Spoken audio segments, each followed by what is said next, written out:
Bonjour à tous et bienvenue dans cette session des travaux pratiques du service autoscaling. Donc on va passer directement sur la console, on va pas perdre de temps, donc je vous dis à tout de suite. Alors de nouveau sur la console, nous allons nous rendre compte que ce service est exactement tout comme ELB, c'est-à-dire qu'il faut aller dans le service EC2 et descendre, peut-être que vous l'avez remarqué tout à l'heure, en dessous de l'équilibreur de charge, on dispose de l'autoscaling.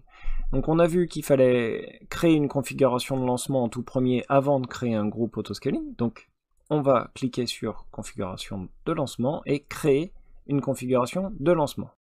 Alors on va pouvoir sélectionner notre fameuse Linux 2 AMI pour Amazon Machine Image.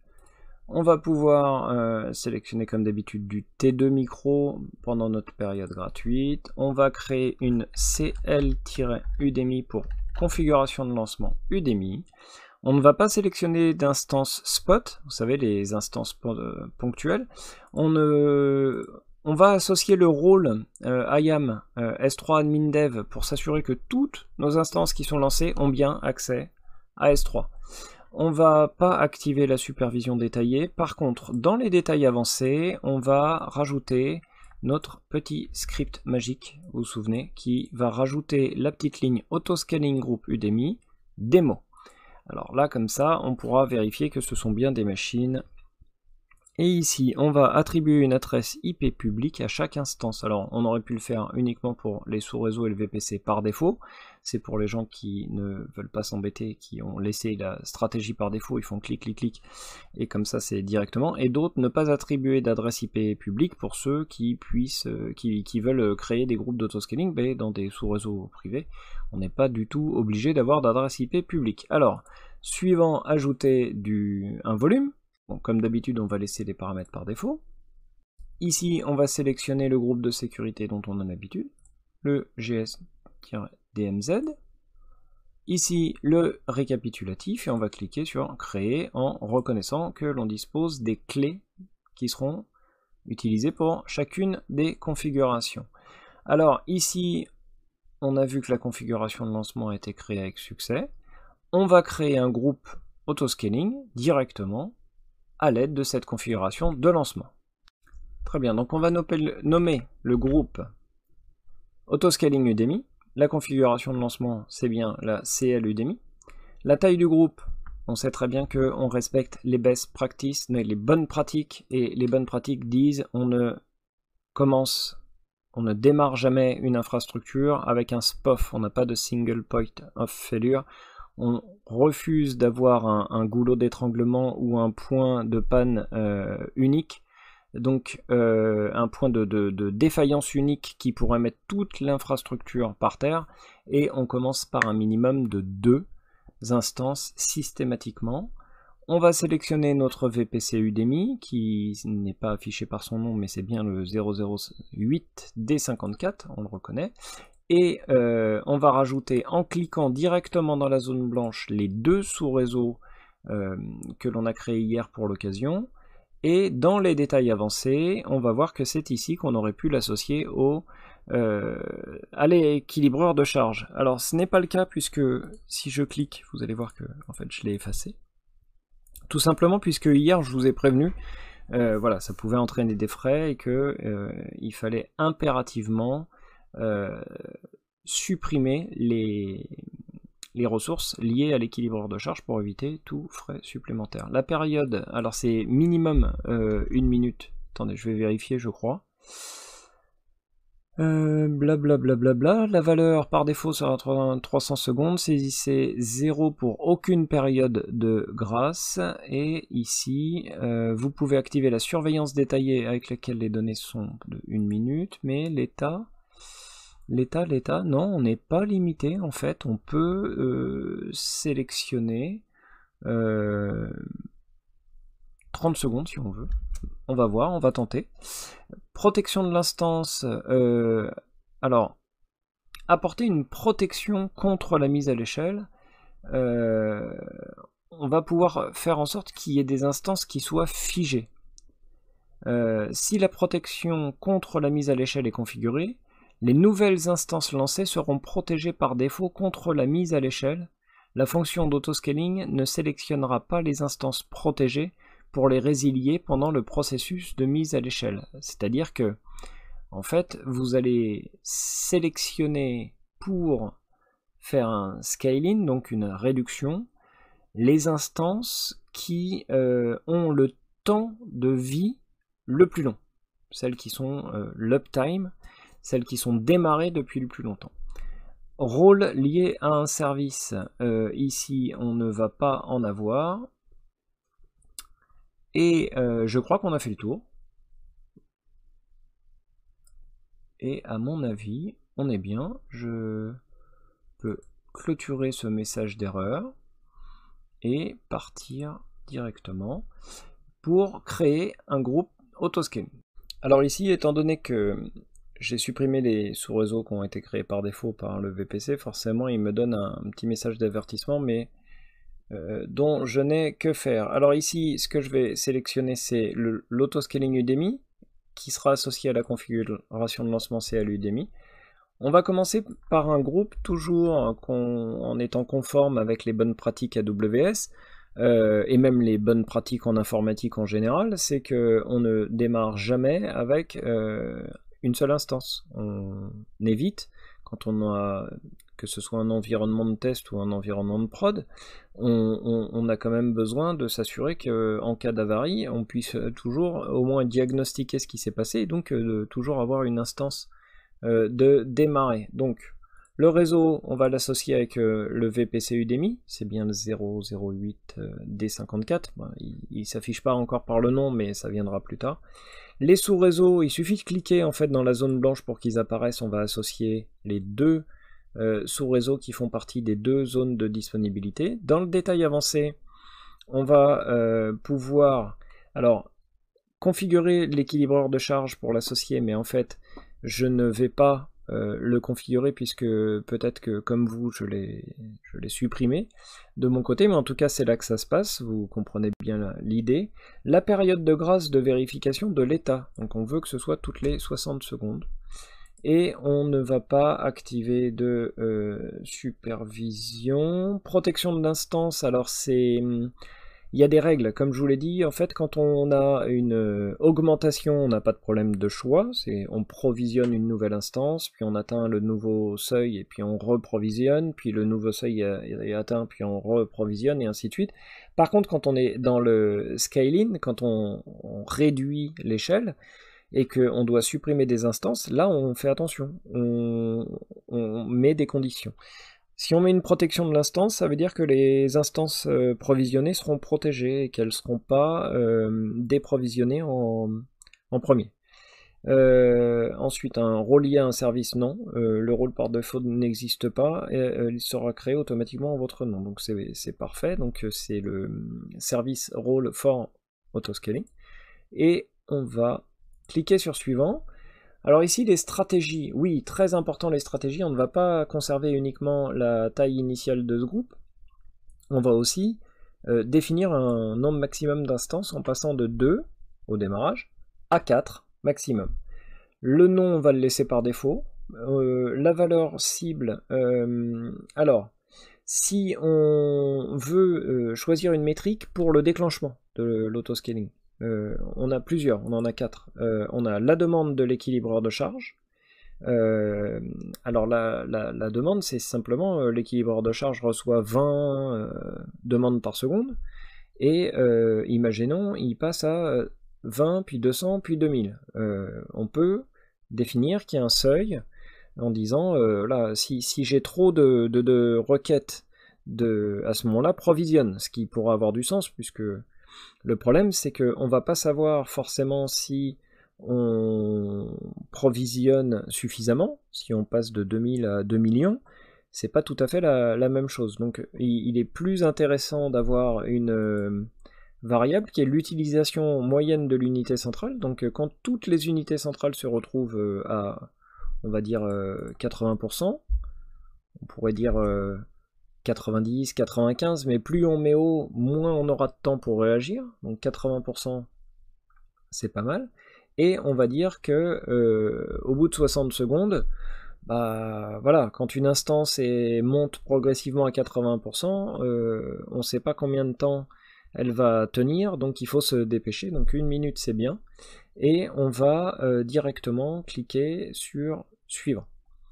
Ajouter une notification, donc ça peut être important pour les équipes d'administration, pour qu'ils puissent s'assurer que le provisionnement s'est bien passé, puis que la réduction aussi s'est bien passée, pour éviter de consommer trop de ressources. Voilà, donc vous pouvez cliquer ici et rajouter l'adresse email de vos admins. Vous savez très bien qu'on va utiliser le service SNS, hein, puisqu'il va y avoir une rubrique qui va être créée, une confirmation par email pour les personnes qui seront concernées. Alors, ici, on va rajouter une balise, puisque on va avoir un nom qu'on va appeler groupe d'auto-scaling-udemy. Et hop, on va faire les vérifications d'usage. Taille du groupe 2, taille minimale 2, taille maximale 4. Les sous-réseaux, on en a 2, on voit qu'il y a une virgule entre les deux. La période de grâce de l'état 60 secondes, surveillance minutieuse non.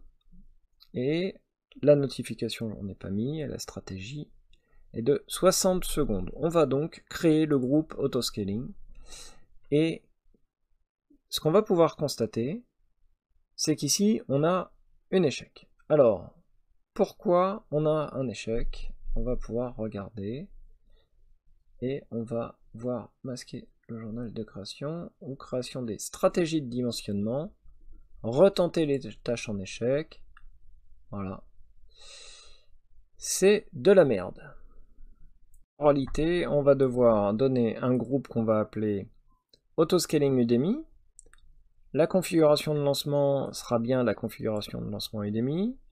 La taille du groupe, on va commencer par 2 instances. Et pourquoi 2 instances? Tout simplement pour éviter les SPOF, qui sont les Single Point of Failure. On est d'accord que quand on respecte les bonnes pratiques, on a toujours une infrastructure avec une architecture résiliente. Et donc, si l'une des 2 instances venait à avoir un problème, l'autre pourrait prendre le relais.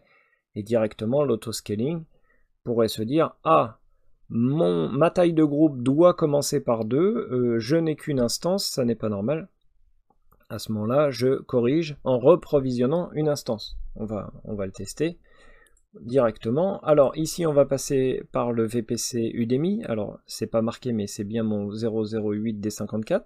Les sous-réseaux, on va sélectionner les 2 sous-réseaux qui sont répartis sur les 2 zones de disponibilité.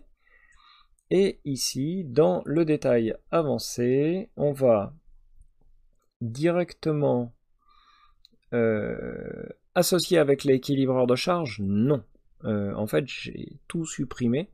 Je vous l'avais dit, l'équilibreur de charge peut entraîner des frais, donc on ne va pas l'utiliser. En tout cas, si on avait voulu l'associer, on aurait cliqué ici et on aurait pu sélectionner notre équilibreur de charge. Toujours est-il que la période de grâce de vérification, on va la passer à 60 secondes et on ne va pas protéger l'instance. Alors bon, ça c'est un peu... c'est simplement pour dire que si vous devez faire du scaling, c'est-à-dire la réduction du nombre d'instances provisionnées parce que vous êtes en overcapacité, vous avez dépassé ou vous êtes redescendu en dessous des seuils d'alarme, à ce moment-là, la première instance supprimée ne sera pas la dernière instance provisionnée. C'est voilà, le rôle de la protection, c'est de se dire je fais un uptime. Alors c'est un ordre sous Unix qui donne la durée de vie de la machine depuis le temps qu'elle est démarrée. Sous Windows, il y a un ordre aussi qui est en fonction je crois que c'est du net session, un truc comme ça, qui permet de savoir depuis quand il est démarré. Et on va prendre l'uptime de toutes les machines. Et on va prendre la plus ancienne, en disant, bah, de toute façon, étant donné que, voilà, plus une instance est démarrée depuis peu, plus elle est, on va dire, entre guillemets, en bonne santé, en termes de pollution mémoire, etc. Donc, en général, la plus ancienne est celle dont on se sépare en premier. Mais on peut forcer, voilà, en utilisant la protection des instances. Ensuite, on va cliquer sur suivant. Alors conserver la taille initiale de ce groupe, non, on va vouloir utiliser la stratégie de dimensionnement, nous, pour ajuster la capacité. Donc on va aller de 2, ce qui est pas mal, et on va pouvoir monter jusqu'à 4. On va laisser par contre le nom par défaut. La métrique, on va utiliser, alors on peut en choisir 4 différentes, on peut en sélectionner, pardon, parmi 4. On peut en sélectionner une, et on peut dire que le nombre de demandes de l'équilibreur de charge d'application par cible, tout simplement parce que si notre LB passe par exemple d'une consommation de 20 secondes, de 20 clients par seconde, à 200 connexions par seconde, puis 2000 connexions par seconde, à ce moment-là, on peut se dire, tiens, il se passe quelque chose, je vais peut-être provisionner des instances supplémentaires. Toutefois, comment faire la différence entre 200, 2000, 2 millions si vous mettez un seuil, voyez, c'est pas... Voilà. Idéalement, si on met l'utilisation moyenne des unités centrales et donc des processeurs, on va se retrouver avec une instance provisionnée, puis les 3 vont se retrouver toutes au-dessus de 80%, on va en provisionner une 4e, puis tout au-dessus de 80% une 5e, 6e, 7e, 8e, etc. On va pouvoir provisionner autant. Imaginons qu'ici on mette 60, on pourra provisionner autant qu'on veut. Nous on a mis 4, et on va dire qu'au-dessus de 80%, on va lui laisser 60 secondes, et on va pouvoir bénéficier de 2 instances supplémentaires par rapport à notre dimensionnement de départ. On ne va pas désactiver la diminution, donc on va laisser la capacité de supprimer des instances. On va ajouter une notification si vous le souhaitez pour vos administrateurs. Idéalement, les administrateurs, il faut qu'ils soient avertis que là, l'application elle est passée en stratégie d'autoscaling. Le groupe autoscaling a provisionné des instances avec une configuration de lancement, et donc c'est bien quand même de le savoir, d'aller jeter un petit coup d'œil pour voir si on est bien revenu en nominal. Est-ce que les 4 instances ont été suffisantes? Imaginons qu'on se retrouve avec 4 instances, mais qu'elles soient toutes à 95 ou 99% processeur. Il y a un moment, voilà, il va falloir agir. Donc jetons un petit coup d'œil juste pour s'assurer.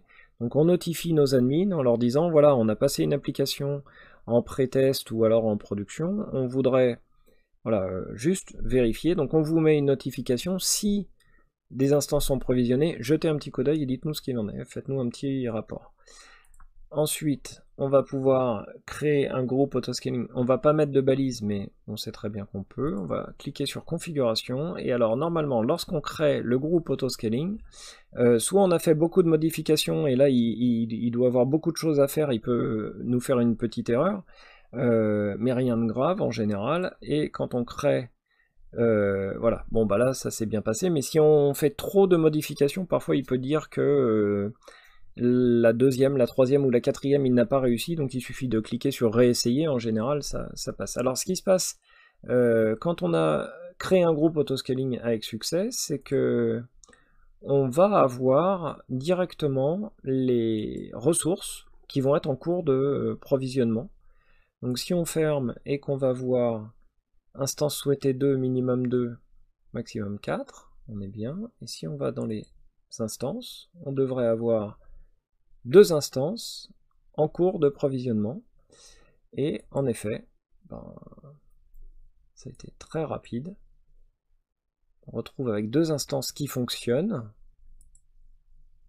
et qui disposent de 2 adresses IP publiques, ce qui est parfait. Alors j'avais préalablement moi déjà 2 instances que je n'avais pas supprimées, et on va pouvoir attendre qu'elles soient en état nominal. Pour l'instant on est toujours en initialisation. Alors ici on peut voir que ça y est, on est en état de fonctionnement. Les 2 points de contrôle sont passés. Donc ce que je vais faire, c'est que je vais vérifier dans mes processeurs qu'on n'ait pas un des processeurs qui se soit affolé, puisque je vais lancer une boucle infinie avec un while true do echo 0 sur la machine, l'une des 2. En ce qui me concerne dans l'affichage, ce sera celle de EUS 3A. Et tout de suite derrière, je vais lancer la même chose sur la seconde instance. Donc on va voir ce que ça donne. Alors, hop, ça y est, ça vient de partir sur la première. Donc on devrait avoir le graphe qui devrait grimper vers les sommets. Donc en attendant, ce que je vais faire, je vais mettre pause pour vous éviter de vous faire perdre du temps, et je vais faire la même chose de l'autre côté. Alors voilà, j'ai mes deux instances qui normalement sont en train de faire exploser les consommations CPU. Donc si je vais dans surveillance et que je clique sur utilisation de la CPU, là je me rends compte que ouais, ça commence à grimpouiller sévère. Alors on va fermer, on va regarder la seconde, voir si elle aussi fonctionne en disant ah, alors elle, pas encore. Donc il va falloir quand même un certain temps. Donc je vais mettre pause, sauf que on pourrait peut-être voir pour la première, peut-être que CloudWatch voit déjà quelque chose. On va aller voir notre ami CloudWatch. Et on va aller voir, donc il est en insuffisance de données pour l'instant. On va lui demander dans son tableau de bord infra de voir s'il voit quelque chose. Non, on est toujours pas. On a une information. Ah, on a un target tracking. On a le groupe autoscaling qui se retrouve voilà, être déjà titillé. Donc je vais mettre pause et on va revenir un petit peu plus tard. Alors le temps est passé. Alors ici on va rafraîchir. Voilà. On voit bien que l'utilisation de la CPU a explosé, hein, qu'on est complètement... Alors ici, si je vais voir sur la seconde, voilà, on est dans les... On a l'utilisation moyenne qui a complètement explosé, et on voit bien qu'on a autoscaling qui provisionne, vous voyez, une troisième instance. Alors, je ne vais pas pousser jusqu'à aller sur la troisième instance et vérifier que je peux mettre encore le CPU à 100% pour générer une quatrième. On va normalement pouvoir, avec cette troisième, subvenir aux besoins applicatifs et redescendre la charge moyenne des processeurs correctement à un seuil tout à fait tolérable. Et ce que j'aimerais voir par contre, c'est qu'on est bien sur une instance que j'ai provisionné avec ma configuration de lancement. Et d'après vous, comment on fait pour vérifier? Eh bien, on va aller voir si le fichier HTML va correspondre correctement à ce dont on attend. Donc je vais ouvrir un navigateur, on va lui laisser le temps de s'initialiser, je vais mettre en pause 2 secondes. Donc voilà, je vais ouvrir un nouvel onglet, je vais entrer l'adresse IP et bingo! Voilà donc une instance qui a été générée à partir de la configuration de lancement. Alors si on retourne dans EC2 et qu'on va voir, ah bah maintenant on a 4 instances, vous voyez. C'est-à-dire que pendant qu'on patientait que la troisième démarre, en fait on a atteint le seuil de saturation et du coup il a provisionné la quatrième instance pour s'assurer que on puisse bien répondre. Alors normalement, je vais aller couper les scripts rapidement de l'autre côté, hein, du CTRL-C. CTRL-C, comme ça, les instances vont redescendre en charge, et on devrait repasser en OK, et étant donné qu'on n'a pas mis de protection sur le scaling, on devra avoir les instances qui se déprovisionnent une fois qu'elles auront passé 3 tests de 60 secondes, quelque chose comme ça. Alors on va aller voir ça immédiatement, en patientant. Alors voilà, on va aller regarder, on va rafraîchir. Alors si ça bouge pas, c'est peut-être que on croit avoir mis les bonnes valeurs et qu'on n'a pas forcément fait super attention. Alors si je vais voir mon groupe autoscaling, que me dit-il? Stabilisation par défaut et période de grâce. Voilà, j'en ai un qui est à 300, donc si je fais action modifiée et que je vais passer celui qui est à 300 à 60, je fais enregistrer, je vais retourner sur mon tableau de bord et je vais retourner dans CloudWatch, je vérifier que mes alarmes sont bien en OK. Elles le sont. Très bien, donc j'ai eu 2 alarmes qui ont provisionné 2 instances. Je vais retourner dans EC2 et je vais mettre pause. On va patienter jusqu'à voir qu'il y ait décommissionnement, réduction donc du nombre d'instances. Voilà, donc j'ai quelques instants qui sont passés et je vois que en effet j'ai bien une machine qui est en train d'être éteinte. Alors si je retourne voir dans mon tableau de bord EC2, non, dans mon groupe d'autoscaling, que je clique dessus, je vais avoir des détails et l'historique de l'activité. Et là on voit que en effet, au début où je l'ai créé, il a donc provisionné 2 machines. Suite à la détection d'une instance à cause de l'alarme, il a généré une instance, puis une deuxième puisqu'on était toujours en alarme. Et eh bien, il est en train maintenant d'éteindre les instances directement. Alors, si on s'amuse et qu'on le titille un tout petit peu, on devrait avoir... voilà. Alors là, attention, pour ceux qui s'amusent comme moi à faire joujou là-dessus, à chaque fois qu'il y a une instance de lancer, on a 8 Go de stockage.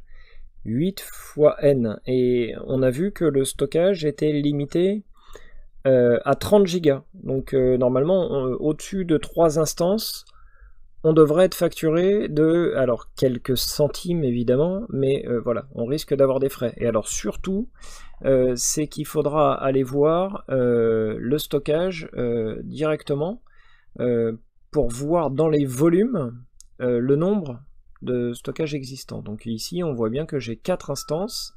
Il faudra bien tout supprimer dans EBS au cas où vous ayez des résidus. Voilà, ça devrait bien se passer. Et voilà, nous avons désormais plus que 2 instances en cours de fonctionnement. Donc vous voyez, l'autoscaling a fonctionné en augmentation et réduction. On a fait son scale out et le scale in directement. Donc maintenant on va être un peu taquin. Qu'est-ce qu'on va faire? On va terminer une instance en disant que cette instance, en fait, imaginons qu'elle a littéralement craché.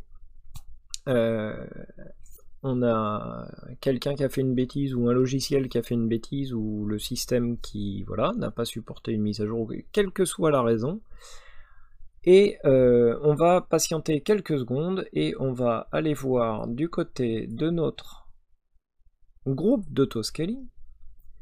Et on va aller voir dans l'historique d'activité, donc les 2 provisionnements à la création, les 2 provisionnements aux alarmes, les 2 terminaisons des instances EC2, donc pour l'instant tout va bien.